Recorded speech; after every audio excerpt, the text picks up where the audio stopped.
Welcome to Odisha News 27. Laxmipur रे शांति श्रृंखला रे समापन होइछि बाहुडा यात्रा।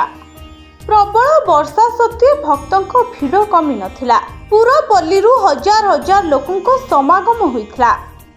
पारंपरिक रीतिनीति अनुसार रथ को दक्षिण मोड़ कराजिबा परे लक्ष्मीपुर रो माउसीमा मंदिर रे तीन ठाकुरों को दिन 2टा समय रे पहंडी करा जाय रथ रूढ़ करा जायथिला। रथ माउसीमा मंदिर रु जगन्नाथ मंदिर पहुंचबा पर्यंत वर्षा लागी रहिथिला। तथापि महिला और पुरुष रथ को टाणी नेथिले।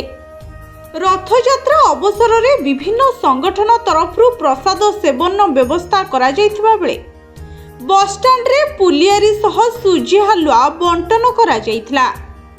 रथ टाणिबा सकाशे स्थानीय युवपीढ़ी अधिक आग्रह रहिथिबा देखिबाकू मिलिथिबा बेले शांति श्रृंखला बजाय रखिबा सकाशे IIC Sujnani Sahu, sub inspector Shantilata Behera, Manas Pradhan, किंतालु रमेश को सह पुलिस कर्मचारी उपस्थित रहिथिले। मंदिर परिचालना कमिटी तरफ रथयात्रा सकाशे समस्त प्रकार व्यवस्था करा जायथिला।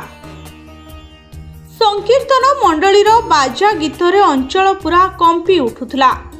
विभिन्न स्थान रे रास्ता पार होई विद्युत संयोगीकरण होइतिबा कारणरू रथ टणा पूर्वरु सेगुड़िक काढ़िबा सकाशे दिन 12टारू विद्युत सरबराह बंद कर दिया जायथिला।